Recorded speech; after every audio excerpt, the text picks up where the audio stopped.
Canada பிரதமர் பதவிக்கு தமிழர் பெயர், தோல்வியை தாங்கும் தோள்களா இந்திய வம்சாவழி. கனடா நாட்டின் பிரதமர் ஜஸ்டின் ட்ரூடோ பதவி விலக முன்வந்திருக்காரு. புதிய தலைவரை தேர்ந்தெடுக்கும் வரை தாம் பதவியில் நீடிக்கப் போவதாக ட்ரூடோ அறிவித்திருக்காரு. இதையடுத்து ஆளும் லிபரல் கட்சியின் புதிய தலைவர் யார் அப்படிங்கிற கேள்வி எழுந்திருக்கிறது. லிபரல் கட்சியினுடைய புதிய தலைவரை அடுத்த பிரதமராக பதவியேற்பார் அப்படிங்கிறதால இந்த எதிர்பார்ப்பு அதிகரித்திருக்கிறது.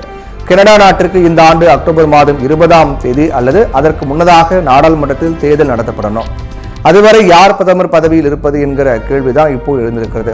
ட்ரூடோ ராஜினாமா செய்வதாக அறிவித்ததை அடுத்து மார்ச் 24ஆம் தேதி வரை கனடா நாடாளுமன்ற அவை ஒத்திவைக்கப்பட்டிருக்கிறது. அதுக்குள் கட்சி புதிய தலைவரை தேர்ந்தெடுக்கும் பட்சத்தில் அவரை உடனடியாக பிரதமராக பதவியேற்பார். ஆனால் ஒருவேளை மார்ச் 24ஆம் தேதி புதிய அரசு மீது எதிர்க்கட்சிகள் நம்பிக்கையில்லா தீர்மானம் கொண்டு வந்து அது வெற்றி பெறும் பட்சத்தில் ட்ரூடோ தனது ராஜினாமா முடிவில் உறுதியாக இருப்பதால் புதிய பிரதமரை தேர்வு செய்ய வேண்டிய கட்டாயம் இருக்கிறது.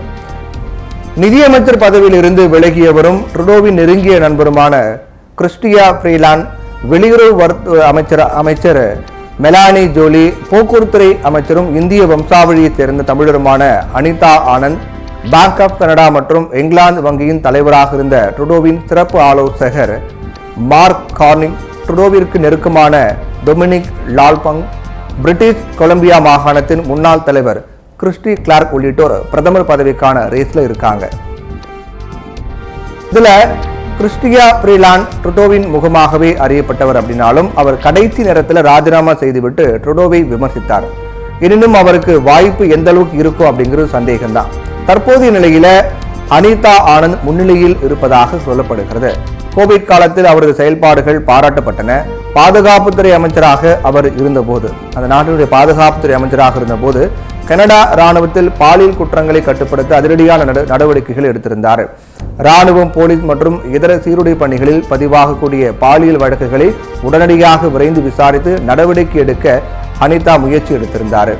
அதே போல கருவூலத்துறையில் பணியமர்த்தப்பட்ட போது நிதி விவகாரங்களில் வெளிப்படைத்தன்மைக்காக சில நடவடிக்கைகளை எடுத்திருந்தார். அதனால அவருக்கு வாய்ப்புகள் அதிகம் அப்படின்னு சொல்லப்படுகிறது. இந்திய வம்சாவழியைச் சேர்ந்த அனிதா ஆனந்தின் பெற்றோர் கடந்த 1960களில் தமிழ்நாட்டில் இருந்து சரோஜினி ராம் மற்றும் எஸ்பி ஆனந்த் ஆகியோர் நைஜீரியாவுக்கு சென்று அங்கிருந்து கனடாவினுடைய நோவா ஸ்கோடியாவில் இருக்கக்கூடிய கென்ட்வில்லில் குடியேறினாங்க. அனிதாவினுடைய பெற்றோர் தொழில் ரீதியாக மருத்துவர்கள். அவங்களுக்கு 2 சகோதரிகள் இருக்காங்க. அவங்க ஆக்ஸ்போர்ட் மற்றும் குயின்ஸ் பல்கலைக்கழகங்களில் பட்டம் பெற்ற பின் டல்ஹவுசி பல்கலைக்கழகத்தில் சட்டத்தில் இளங்கலை பட்டமும், டொராண்டோ பல்கலைக்கழகத்தில் முதுகலை பட்டமும் பெற்றாங்க. அதுக்கு பிறகு அவங்க டொராண்டோ பல்கலைக்கழகத்தில் கற்பிக்க தொடங்கினாங்க. இதனுடன் அவர் ஏல், குயின்ஸ் மற்றும் மேற்கத்திய பல்கலைக்கழகங்களில் சட்டம் கற்பித்திருக்காங்க. லிபரல் கட்சியினுடைய மூத்த தலைவர்கள் குழுவில் அனிதா முக்கிய உறுப்பினர்கள் ஒருவராக கருதப்படுகிறார். 57 வயதான அனிதா 2019ஆம் ஆண்டு அரசியலுக்கு வந்தாங்க. அவங்க டொராண்டோவுக்கு வெளியே இருக்கக்கூடிய ஓக்வியலில் இருந்து நாடாளுமன்ற உறுப்பினராக தேர்ந்தெடுக்கப்பட்டாங்க. ஆனால் அனிதா தேர்ந்தெடுக்கப்பட்டாலும் அவரால் சில மாதங்களே பதவியில் நீடிக்க முடியும். அதற்குள் ட்ரூடோ அரசால் லிபரல் கட்சிக்கு ஏற்பட்ட பின்னடைவுகளை அவரால் சரி செய்ய முடியுமா என்பது கேள்விக்குறிதான்.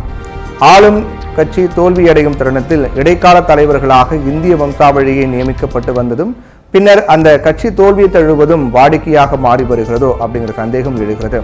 இங்கிலாந்தின் கன்சர்வேட்டிவ் கட்சி பெரும் பின்னடைவை சந்தித்த நேரத்தில் கடைசி தருணத்தில் இந்திய வம்சாவழியைச் சேர்ந்த ரிஷி சுனக்கை பிரதமராக தேர்வு செய்தாங்க. ஓரிரு ஆண்டுகளிலேயே அந்த கட்சி மோசமான தோல்வியை சந்தித்தது. தேர்தல் தொடர்பாக வரக்கூடிய கருத்து கணிப்புகளை அவரது கட்சி படுதோல்வியை நோக்கி செல்வதாக முடிவுகள் தெரிவித்தது. இந்நிலையில தான் அனிதா ஆனந்துக்கு வாய்ப்பு வருகிறது அப்படின்னு சொல்றாங்க. வரலாற்றில் இங்கிலாந்து, கனடா நாட்டின் உயர் பொறுப்புகளில் இந்திய வம்சாவழியினரும் இருந்தாங்க அப்படிங்கிற பதிவை தவிர இவங்களால வேற எதுவும் இப்போதைக்கு செய்ய இயலாது. ஆனாலும் குடியேறி சென்ற ஒரு நாட்டின் உயர் பதவியை அடையும் அளவுக்கு அவங்க உயர்ந்திருப்பது ஒரு சாதனை தான்.